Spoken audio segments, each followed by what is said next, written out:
Ago, le Pyramide FM. Jordan Gaou, Pleu, Marius Ator.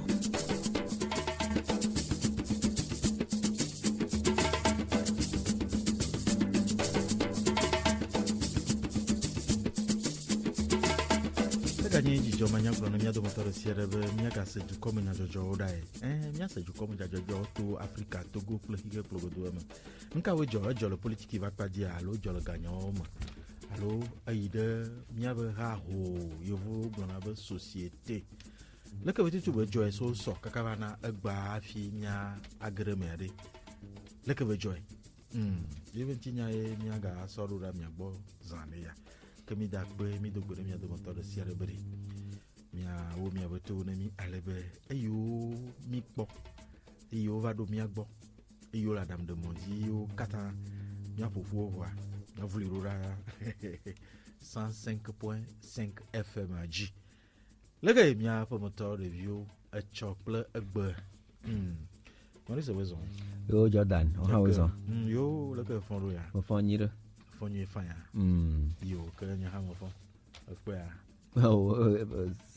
oh moins deux oh da sinya ma bon tu no so ya odo bi le pa mi le viare ato mi nya pe po mi no ajojuru kwa kwa de mo fon o ha fon me fon kwa na mi no ya du me ma mi ji ma le fi de bi mo ko ka ba ji da fi de ka ya ba kwa e yo ka tan le doa kwa ya yema la vraie information dans la bonne humeur oui le mo ko nyi ba mi o chacha be mia anomia no ogbo jora blara kura yora gle fira ogbo so gawo igawireke ko game ga suya mia me vea abe Jordan Gaou ple Marius Ator mia me vea mi mo su awago doa mia we ton lia do la na nya fi no ai chien mia ko amaile mianti la pere alo la peton na mi gbe a iben ko to Romaric Freitas ke mia bia so gbo na di yo mi dal gbare le gbe soso me alo de kera le ntia doa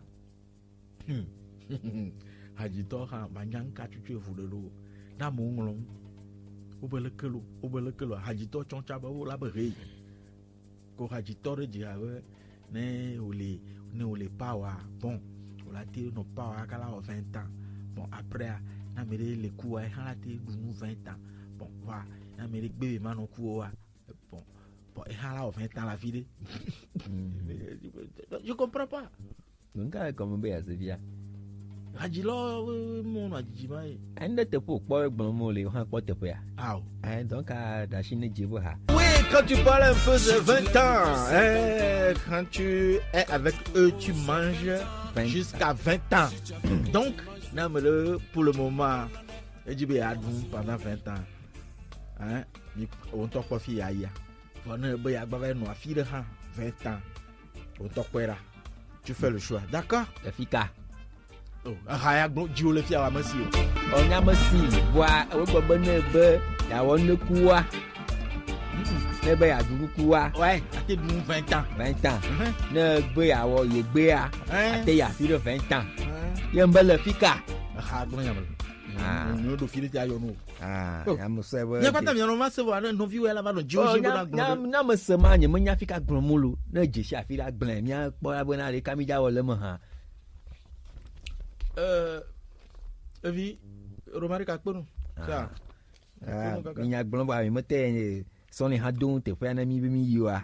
Ah, il va 20 ans le fima. Alors a 20 ans. Mais me je si ma bouton po be kamija o hein. Wow, bon du venya gloma la gwa no fika ya yin ha. Agba no gbon fika ya. Anya ne fi yo ja don da 20 ans ha ne wo po yi na. Ya wa. Ma don roda. Je si a. Oh, ya. Yi o 20 ans fi ma po a. Mijo fika. O fi e be ayi. La vraie information dans la bonne humeur. Focus Info. Nya ba ni soko gbon ba nu yo nyonyo ha. Nka. Coffee ple cacao ve moi.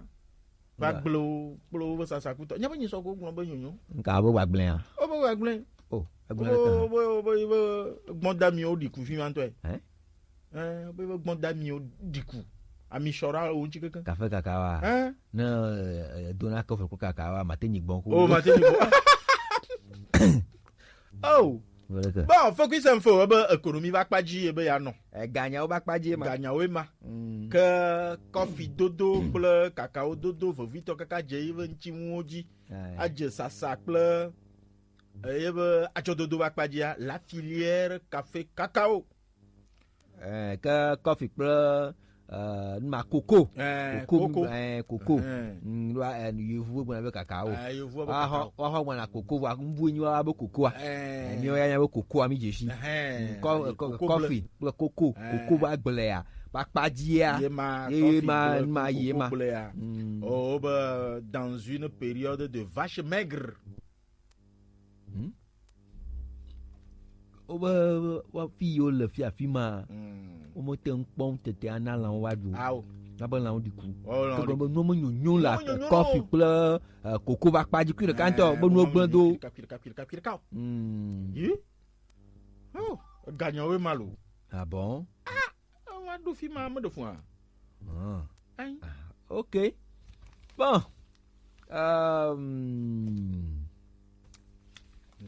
Oh, avec coffee blé. Oh, nya 20 ans bon nya ya gbon la de. Oh. Ya ko poton pour donner kaka mon nous on va pon no chanji 20 ans. Hein? Allô? On va du ya, on va du quoi mon 20 ans. La dépêche. La dépêche bari. Nous ka susu kanti. Susu kanti e. Hein? Allo susu yo, allo susu yo ntie. Ko anya ka ko lo. Susu yo ntie. Nou yinti okuroba. Pacha. Oui. Oh, 20 ans. Anya. Mba ragbe. Bon, si Jaffa Koli. Bon, si tu as 20 ans, pour le Pacha, il n'y a pas de rapport. Actuellement, il n'y a pas de rapport. Non, il y a rapport. Comment? Il va faire combien d'années là-bas? Condamné à... condamné à 20 ans. Yeah, mais... Yeah, mais tout le monde le dit. Sous yontiye. Pachabe. Condamné à Gnofia. Hein? Playe ba me yo li plia. O kukumble blua. Yeah. Pourquoi on coucou bleu? Pachabe le ma. Bon, mahlan ye vous bomo quoi on to asema. Les raisons qui condamnent Pacha et ses co-détenus à une mort lente en prison. Il me second. Et quoi? Que ne se noie meniria la dépêche Gogblombe et il y aura 20 ans voix. On va condamner au que tu souilles va na condamnation voliafia et ni beaucoup blou.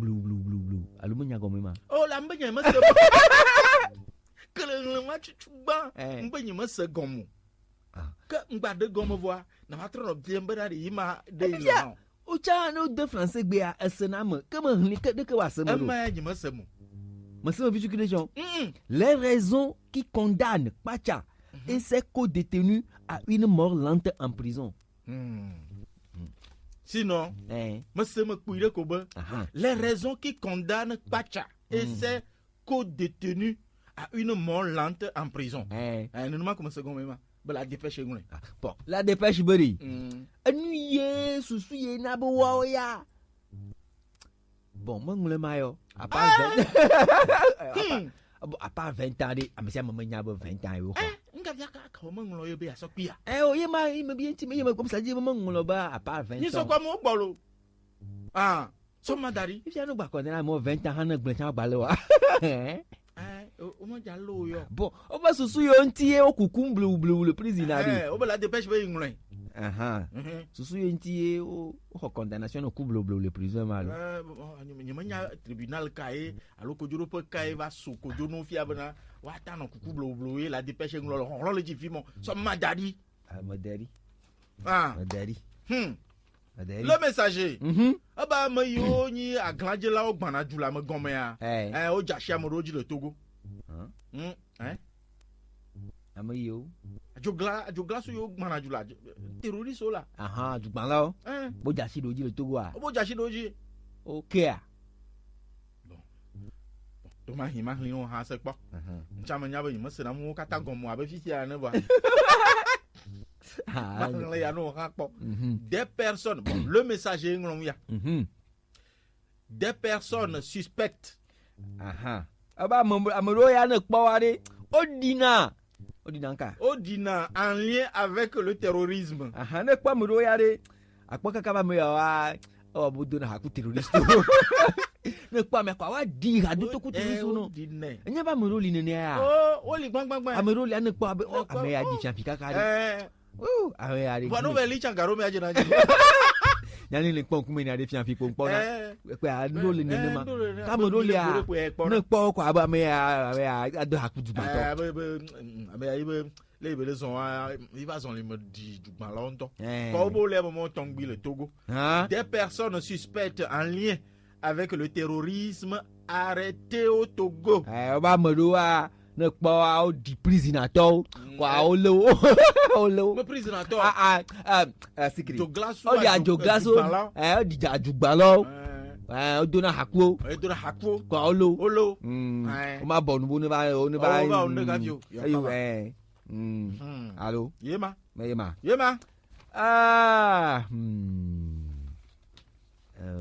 kaya.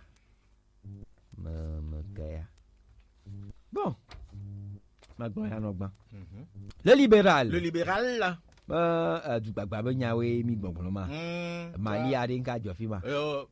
Mali a. O xɔzi da le dukplɔla. Kafi ba xɔzi an ka jɔ na fi ma. Oh, djihadiste o xɔ fi ma. Ma du gbagba be nyɔ le fi ma. Dugbatɔ le wo gbɔ. Voa enya be wele be ya fi du gbagba be nyɔ ba tsaka ku zi xɔxɔ be nyawo ku dɔ kɔ dada be fi ma nu kpata mu tsaka fi ma. Mu tsaka Mali mu tsaka. Du gbagba be nyawo. Ezi xɔxɔ be nyawo. Kɔ dada be nyawo. Se de awo be to keke be nyawo ha kpea. Wo tsaka fi ma. Kwa le libéral be yi kpɔ fi ma do da. Yi kpɔ fiagan. Empereur. Fiagan empereur le oshia. Ma le oshi munya. Nka ho ame yo gba mo yo mushia. Wa yo be nka la jointe alo. La jointe. O be nko no le togoita. Mo wa pete togoita. La joie te matonto la jointe. Wa pa tonto la jointe. Do ko pule ndeka mo so ndeka. Yema. Que wa be nko no le togoita. Que goita e zeze empereur no le libéralia. Yo. Assimi Goïta, l'empereur. Quoi? L'empereur du Mali. Défie la CEDEAO. Défie la CEDEAO. L'empereur. Le libéral. Le libéral. Le libéral passe à Santa Monta. Goïta, empereur. Chef de la junte. Bon, le président de la transition. Le libéral be empereur.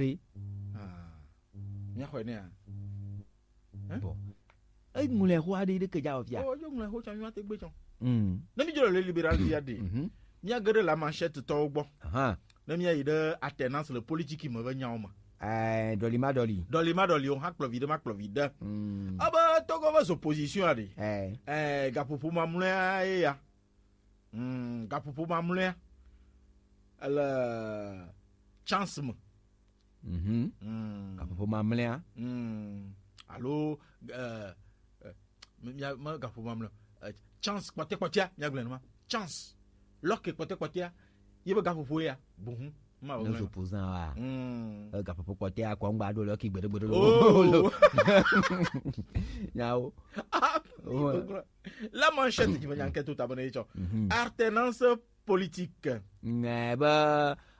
Politique qui a opposition togolaise, l'heure de la dernière chance. Que Togo va s'opposer à Gapopo Mamlian Lokina Waya. Negapo Yavai Kwa Longado Loki. On va do Loki la tenance venyon le Togo. Enyao. La manchette. Let me do la manchette body. Oui. Yavai a mon bonhomme. La manchette a dit le jour la manchette boit il m'a venyon. Le journal du Togo. Problème yo modon tu amukutoa. Oh modon via. Là le journal du Togo il va dire ça avec pas moi là. Yawa. Que il dit ça kaka il va na fomo yimari. Kopo nyantoa. Na fomo yimbo moi diari. Nga ane ho moi. Yema. Solo ama ya ne ho moi. Ne to ane ho moi. Ne so ave pozo tout ane ho. Oh. Ma fi mama nya to molo. Aha. Ya mo so we nyere ka nu awo. Oh nga. Ni mo to no bo nyi so mo to mo ma yi na esima ja chon wa mo no mo aji ga popo ton a. Ni mo to no bo na shi jabu na va yi na kom te pe ya. Na mo to no bo nya asima jo mo yi fi ma ga mo ka popo ton ni si va ja nu akedo me. Yo. Ni mo nya nka o amodu modula molo. Le journal du Togo ngule. Agblin abanade. Route avait posé en erreur. Embouteillage monstre et dégâts collatéraux. Abana dofima. Oh, npepe. Oh, embouteillage a do avojino. Npepe nya embouteillage fima. Npepe wa pe sanre. E nya embouteillage. Wa nu gblan ha dégâts collatéraux. Oh ya mblan ga shaga me. Amowo bu gbagban le chizo. Amowo mo o kaka na pièce. Me blague. Ben ni so mo to moma avu le so tinti moji mo popoma. Mba vovon be mo ne mo cha chizo yo. Voilà ba chizo ke a. Établissement Confito le tout. Oh non. Ne ja yi ne nyama ma fitofi no. Ne ja zon ane ho mo e te so bu aba dagbonyu. Oh. Aso afo aye. Afo cha chizo mo ma di lo.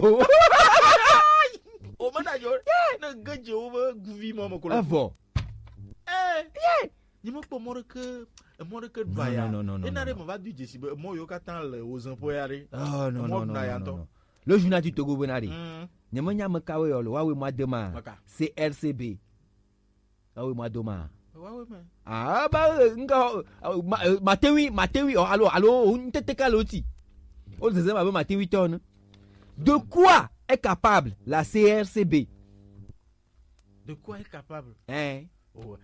Elle est capable de mater de mourir.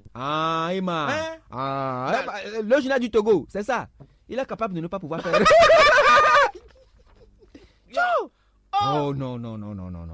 On m'a donné à Fiva to ni adinizwa. Oh nga be a comparer c'est yo bon comment CRCB to ku e bo mafta. Ndaka munya. Oh non. Nga o va nese ya. Oh non. Yo, comment? Yo. Wano mama no do kaka nma se go mo gbagba san ga ba di bujo ko. C'est que moi ton do lancer voir. Oh OK du ro. OK pa. Comment? Ciao. Oh, man to tare de le kwa mono we. C'est que moi de le kwa mono sinon wa de mo ma encore pour ce coup. Ani ko mo. Mbere. Ya fika do na hélicoptère là. Fika do là. Ma. C'est simple beaucoup ai. Tu as vu simple deux stations de hélicoptère. Oh, il est ka ko do na hélicoptère mo pona ka ye ko ate bia nyama. Tu ko ga mi le kwa il ka ko do na hélicoptère. Ye ko nyama pona. Wa agba pa mo bu kwa. Maka agba popo. Nka de gang gauche de le chien. Kai ko ate bia fi ko do ne le ha. Na man no hélicoptère do man no yi. Ma so no to a bo so tamala. E ko la bia bo fi kan to do ne le ma kwa. Le mania libéré. Aba au. Elle le ka hare sukuvio amo de vieux de ko sukuyi. Hein? O de vieux de ko sukuyi. O la ka. De vieux sukuyi lo. De vieux sukuyi. Nyamba ko sukuvio moji gba patapata. Le po wa. Le ko sukuvio moji gba. Wa mo po de ko. Oh, nyamba po de ko doa. Nenyi ba agbeto 13 468 élèves ont raccroché. 13 468 élèves. 13 000. Ogbesuku a. Ogbesuku. Bon kajo. Hein? Nyanga jwa. Aw. Ni manya non su yo chon fofulo mo yo. Makanya gloma ha. Le manya libéré là. Ba hop nga fofo nti. Fofo là. Chou. 13 000 a. Ni manya na mtonto bongolo. Sukubi ka 13 000 pour boire. 13 468 élèves ont raccroché en 2021 pour grossesse précoce. 13 000. Oh non. 2021 PA. Mais que de fois nous? Non. Yo. 13 000. Sukubi kwa koto yi. Il n'a pas bio bonade. Le pote qu'on vire le moji gba. Oh non. C'est trop. 13 000. Ada foya. Romari iba. Oh non non non. Romari que chalo ONG o me fiale pata. Oh, Mo non, kwa milema. non non non non non non. 13 000. 13 000. Allo bois me deux fois hakpi.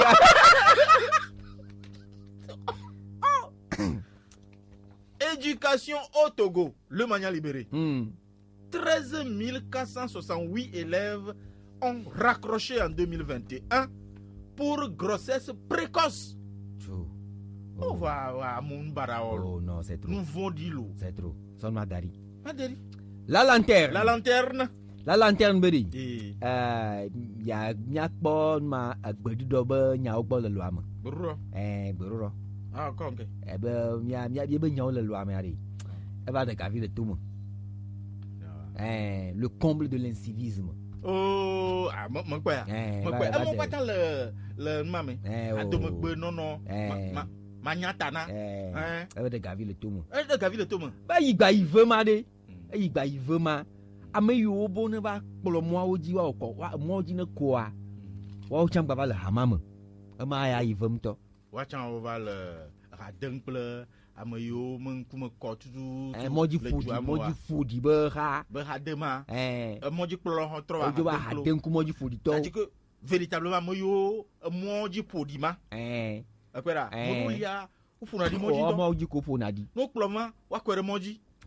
Au somme de la première, on va corriger mon dit que amoyo la trop pour moi dit à quoi? On va dire holonkou.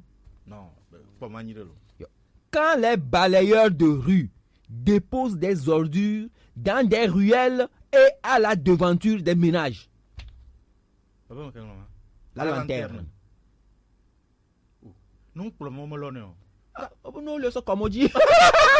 Non, là, exemple via non pour ma bol mioji le mois. À trois le avec comme chiji le mois. Voilà pour gogo fi ma do mahi. Wa be so ko abora pe anti. No kwa o de fi ma kwa ojo. Na yifu ayafu ade. Ola ka kere ai me. Enu ale plo ma. Ma ya ifum to. Kwa be la lanterne me da je yolo. Oh, amo do pro nka ka lora ba korare nyen to cha gili nji fa. Jima blo la. La kwa. Ne me da je. La kwa fia. Comment?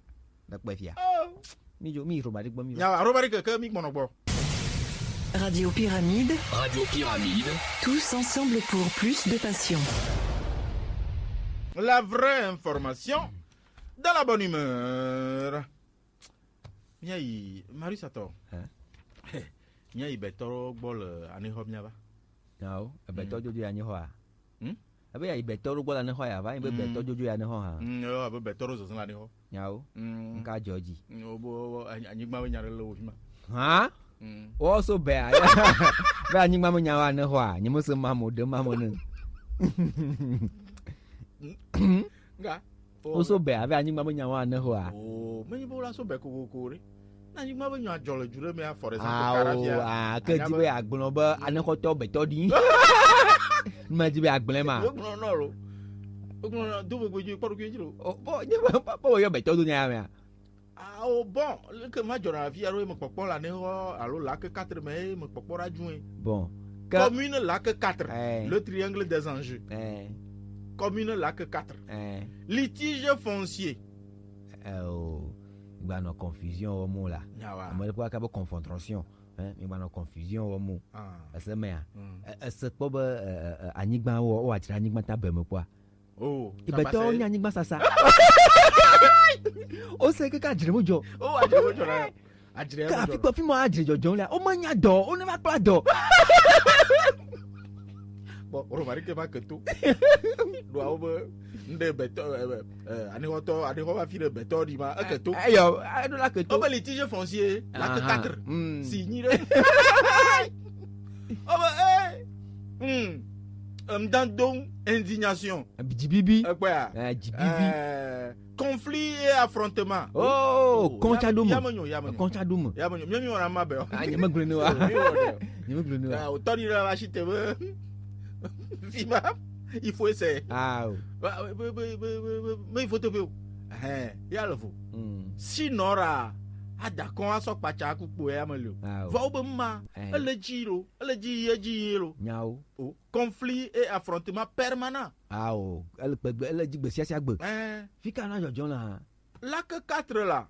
o la kaka loloe eloloa nyi nkpɔ do fi kpɔtɛ o re yi me kpɔ nyi nkpɔ do fi kpɔtɛ o re abena be meka qui pour faire régner la paix ba nu jɔjɔn fi ma ahia me de ye ava ahle fafava kutigbe tɔsunu kɔƒe dzizia kutigbe tɔsunu kɔƒe tosenu kɔƒe ekaye romari kekaye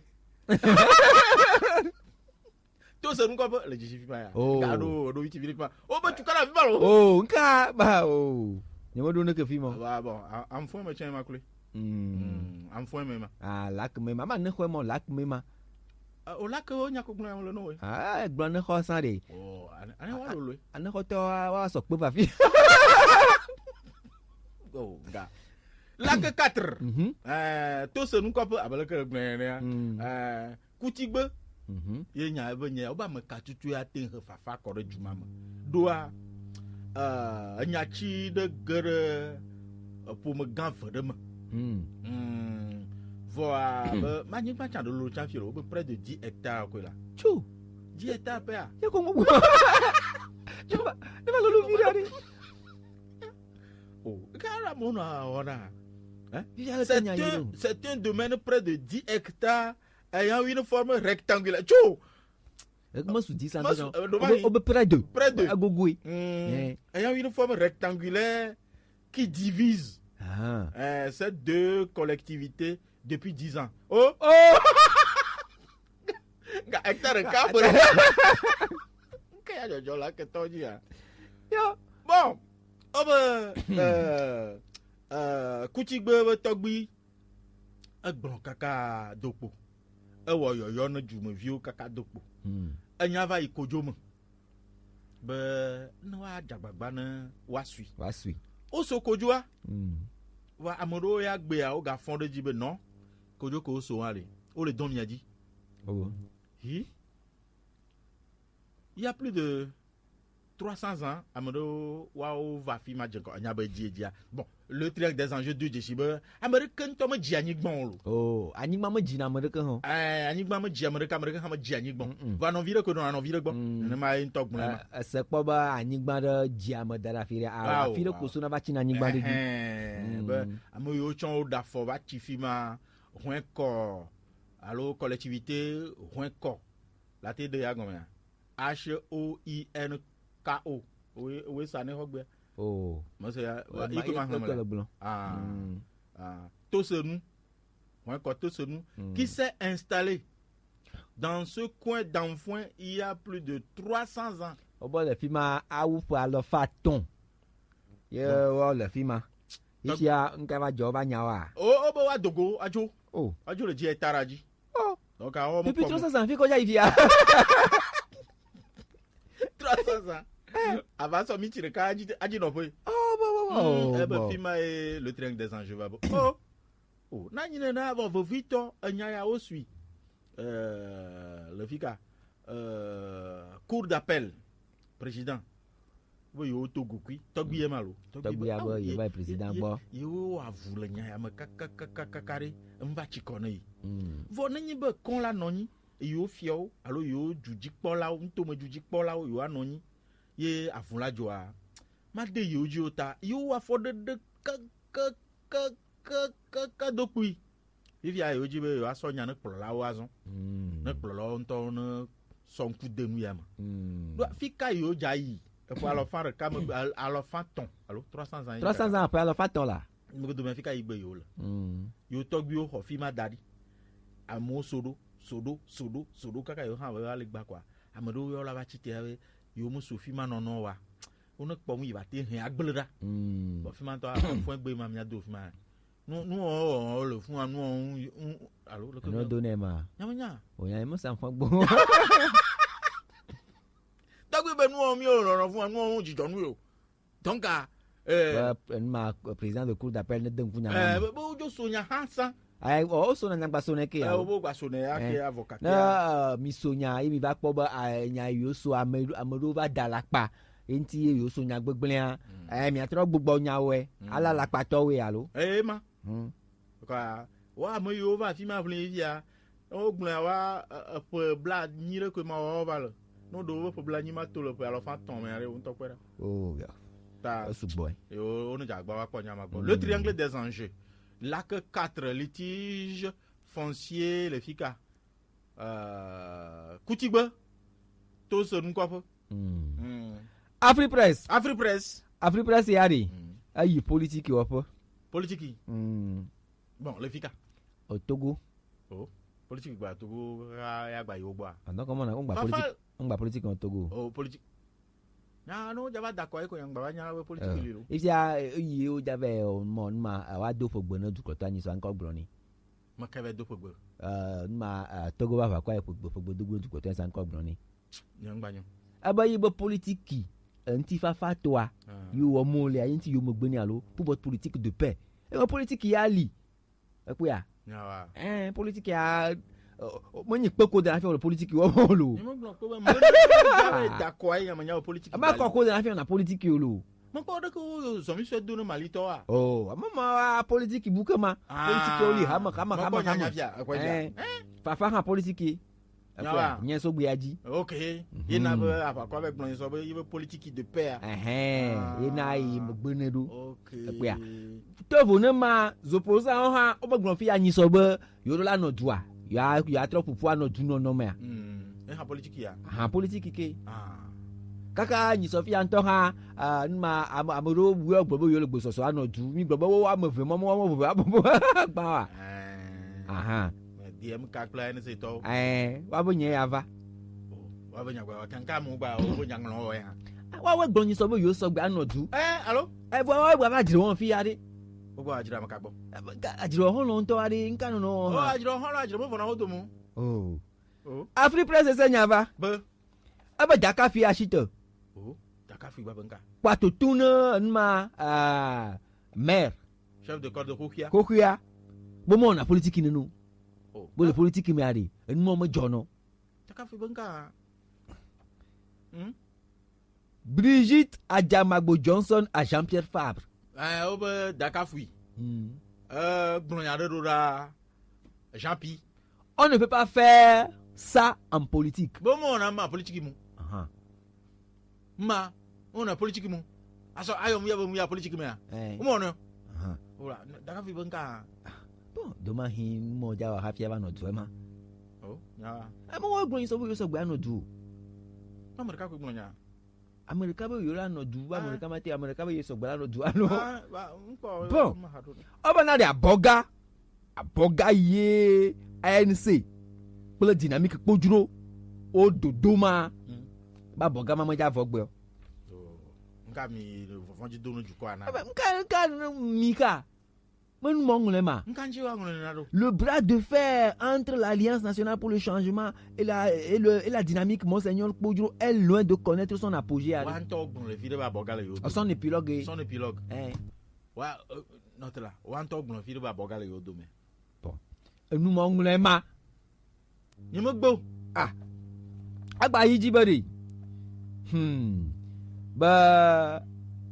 Ba apa imami jolia ba wetri nyili aban kakavali agba le 2 août 2021 ye maire Jean-Pierre Fabre ye tout va gban ba funfu ba nenema ye daka fi glon ala kpanya so yinti le code da ba paji mo don ku ba ba glon la kpanya so yinti ba nenema ye yive propose bla kplola ba no so merinai ba nu ma fa do mona yinto onu ma ve into akoda pe yi afi duji ena wa gbogbon so yin ti bena ye mo propose kwa mo propose ple plola wa fi komeri poploma ye ko jiku ba ve into ba na afi ye paku o agba no nya gbonde a o la va de kuku nei a de kuku le o da pa gbon agba da pa de kuku Jean-Pi ma des excuses publiques do la va du topo doa du topo e podile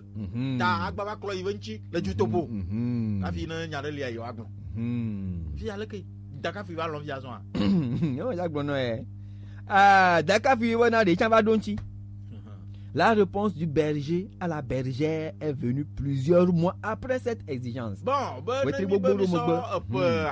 akpe veku bla vore kele eve o trinye me vayi. Kaka va na gba mi anto mi akpa o tribogboro vayi. Afi daka fu va do nyama unchi. Ba ye ban ti do do ame a. De ko ya ikpo Afrique pese wa pon lo. De ko ya ikpo ezun ba kuku ma mo ja ve gbe o. Ke mu ye daka fu gbon lo da ja pi gbo. Na so do nchi ne a. Ezen le ya yo Afrique presse to gbo be me fafa de nous-mêmes. On peut comprendre que les excuses réclamées risquent de ne jamais arriver. Beaucoup de demandes comme là. Douade. Taka fui. Le DMK mais a gbonya ya de que nous na yo de mato le même malo. Daka fui to va nous pour bonazo. OK. En ce qui me concerne, Daka fui ba mu ye kanya gobia. En tant qu'artiste politique. Aba politique wa to nyonu togore. C'est ce que j'ai toujours privilégié. Oui, die susu nye no e mo wonchi do die ye nyi ke. Enyi ba amade me dina do kuito. Bon, le politique me le Togo a muye nyam tenjibe ma wo e mo wona cham wona vukuronti enyi amonto me dina do kuito le politique. Politique me adu ato dina intérêt national. Intérêt me dina intérêt personnel, intérêt commun. Intérêt commun. Bon, daka fi be intérêt commun jijiari. Ye ba vuye ona ajieji. Kanka. Ah bah bon, egbonya sugbo ma sui. Oh, suiko. Ma sui. Lo ane mbo ma gbonyo ke ma wa jiji akpa. Afi nyanto gu via va gbonu na ri. Mais ce n'est pas pour autant. Non, mais du politique woma, hein. Mais du politique woma. Ava da for novio die azizi novio eva na mo ejona. Mo politique mo dodo wa. Aha. Politique me dodo. Ba jona. Agbemento ya kwa. Ado for novio ha da for jio. Donc ana zizi novio wa. Me ya va na ba fa bien na ba de kuku no yore. Hein? Bon, na ya for novio. Exemple lo. Exemple. So ala so for gbalo. Ya me azon, so kole comme. Je suis kole comme. Biru. Kole comme la, biru nyonu toma. Na ji la for ba ya ji no be ngowari. Avocat ka bo akwa adoji ka bo bon ejona mi le du. Ma nyama ba bien de kuku ne yo. Et doit nous gnomo le ma, mais il se fait que quand vous êtes ensemble en tant qu'humain, vous pouvez être amené à poser des actes qui égratignent et qui font du mal. Ah, égratignent. OK. Bah là dabinovio là. Ah baby. Ah oui. J'en ai subi. J'ai plusieurs fois entendu des commentaires désobligeants sur ma personne. Mais ce n'est pas pour autant que j'ai exigé que les personnes de qui ces commentaires ont émané me présentent des excuses. Bon, d'accord, ya nyon va pas dire ma ya nyon tebi di kaka adoko anona via. Ben, je n'exigerai jamais des excuses pour combattre ensemble avec tous ceux qui poursuivent le même. Bon, bien moi yo kata ko didi be totrone va. Na nyi be no vigne da fo jinye. Allo jizim, allo bobo mtoha. Ma hia be ma va no tuture be de kuku no nka fi bia ya fo anji. Me me jabia kuku de gboro. E je na mo jabia. Iba glo mo kan ku mo nyore. Am dai am bare am suwe. Ya nyonwe. Non ma hia na kuku de le fido le a de kuku ne fa wa fido le a akpeka pa so daka fi kuku mo bia be ina de a exemple vivia na be Jean-Pi vi fait me vole vivi si bébé vi be ni daka fi ko do akwa na jago daka fi ma bia kuku de re bon vivia jo vachi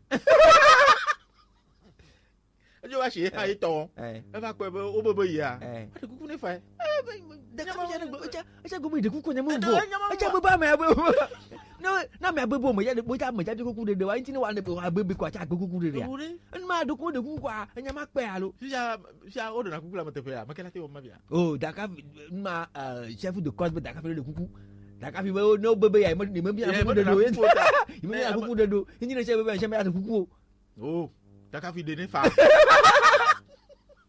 tiens de ne fa de ne ya c'est une preuve d'humilité nma mo gbonama ni so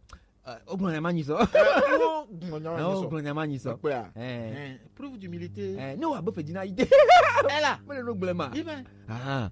Quoi? Nga agbonya ka bi o do fait d'humilité to a. Ne mo nyomo nglo dati le film dati o.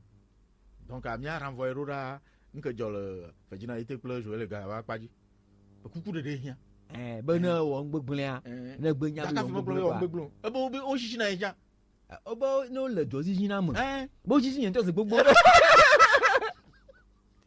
ɖe me kuku ɖeɖe ta si ya ibe kuku ɖeɖe ya be biabia mo me dzate bioa ne sɔ de ne champi Le Monde journal Le Monde na de dzɔ le Burkina Faso ka dzɔ gbɔ be Burkina Faso tɔwo ɖi dzumbu ya kule lo ŋgba wɔ lo nka se de amutɔ ha nka leke se de awo bena de enu mu dzɔ na dzi ne bena domi ne ba ne biɔ si te ko ayi ko wɔ na o to da o coup d'état yo o be nde dzɔ kule be la le Kabore kule yo comment be la le klo au Burkina Faso 8 militaires accusés de préparer un coup d'état ont été arrêtés heureusement nenyi bo wa we va le me via kwa miku o bo soja me nyi de ma o yi na sia hopo le o fanya o me se bo o na chanson mali o non pa fo di na me de pula ke ma pula la o me non ma fo di na me ari wa we malia ne ba fo di na me ari wa we Guinea Tchad nto ya jo ba bulu mo o Tchad la no gbon fi abo mo le se de ya wo mo me le se de ya wo mo nya o me l'Afrique mo bon Nyare ajo le 11 11 janvier ni kakam agba mi na ni a agba 12 janvier 2020 o so ka ba nya ya so venya manyi fa ma la vie Le Monde le journal Le Monde ye vous va dam de mondi to me kpo ye benade so ka ye o de nya de go nya ma ka de go wow procureur le procureur militaire de Ouagadougou procureur militaire le fiachan fika Burkina Faso Togo ya anyo gami no amu chaka ovo obena paquet militaire toi so nya so jobu kojudu pour le voir so jobu kojudu pour le voir o mo no on gbogbo na kojudu le oh du topo mo o kojudu pour le voir militaire fi ya o kojudu toga alors o kojudu pour ya ye va pomu va nglo agban le de go be na de joklui nene ma soja te pe gan ko nana nyanya re be soja ro bla vago bo yo agbanjua yo akoji.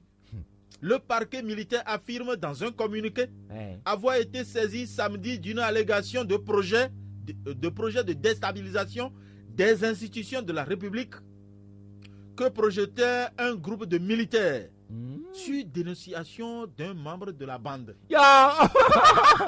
Mi ba no hadin kwa mesiamu. Ya, odonua chalome. Chalome. O kaka ko to ka sama. Maman c'est des autres. C'est des autres. Na maman de bolo mo fi. Nde jo so wa yi. Que enquête ya yo hu. O va pe aboto allo lieutenant colonel Emmanuel Zungrana. Comment c'est mon elle m'a Burkina Faso to nya tepo. Ye ma ba ye jibe ya hojia. Ya. Ya, lieutenant colonel ha oni. Anya ma c'est lo. Chef corps du 12e régiment d'infanterie commando. Oui. Yo, il était jusqu'à présent commandant du groupement des forces du secteur ouest engagé dans la lutte antiterroriste dans ce pays régulièrement endeuillé par des attaques djihadistes. C'est comme ça. Ah mais yo apa on coûte risque ko jo. O ko di ko. Doa du protoa, for example via. Obe le 14 novembre, le 14 novembre va y a à Djovaso, Burkina Faso.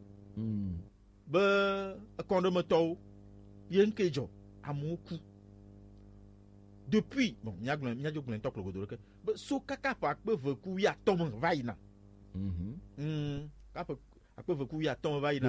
Burkina Faso du ballon du ballon faut donner to que ayo va jol nous ni soyo va ya ni 14 novembre to ma gblon azon ye anya gendarme ni quoi allo amani ni le 14 novembre ma 57 personnes 57 Amebla atɔ̃ vɔ andre. Amebla atɔ̃ vɔ adre.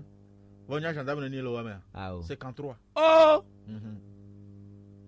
Ah ouais. Où est-ce que me met? Oh, t'étais tué, hein? T'étais tué par des djihadistes armés.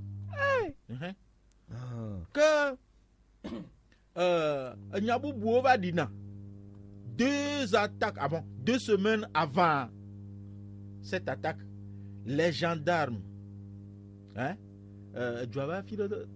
Inata, Burkina Faso, Inata, Inata, la gendarmerie, pour qu'on woto amagan obe, les Kenois et les filles à Mimdo tout et tout à deux.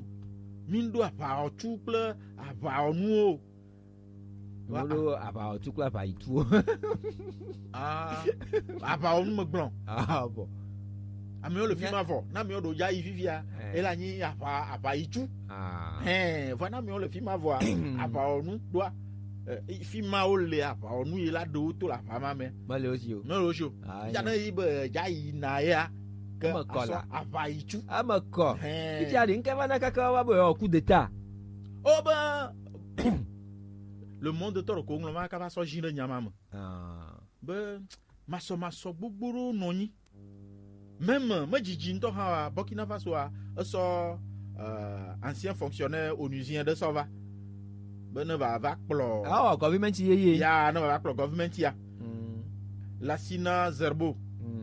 Il va dès que tu as pour les naïs tout am le bioso Burkina Faso tu vieux katango be mia o de ka ne mia so panko jubalao va nyama pour de tout ka fi mu ya jojo ame ba shite bo ya hoji alo ame yo jijimbo wa shito yo da shoji ma quoi vont vivre non ni le Burkina Faso va o da shoji lo ya yema le monde ikonyama vi. Bon, ma so ya no chachachari. Ah, afimia da shishito. Anya ba odu ma vodou ans so a. Oh. Vodou ans comme fi Togo a di oh, c'est ma Togo quoi. Vodou le Togo pe vodou na vodou ans Togo, le Benin de na vodou ans. Nga ono Benin de na vodou ans afonui. Chou. Bénin, célébration de la fête nationale du voodoo. A Benin to yo chombanka. Azan linto komo dunelo. Possible si vous que 1er janvier mi duna profia alors 25 mi duna o ya 10 janvier duna pour 12 ans Benin ka pour 12 ans on a duma na tenance lo boa abanade amesi amanyabo fudu ya bo ma ba Benin ko lo ala Togo nto so ka da mo ba gam ke mo nya ba da ho me adu Togo mo vire ouais même temps on a Joe Afrique afia akpo numa vodou le Brésil akpo le Haïti akpo le Louisiane le Amérique togbo akpo ya ka vodou ya abo ba Benin to ya odui nya zan oduna wan to na go vodou vodou c'est comme ça ce qu'on ne peut pas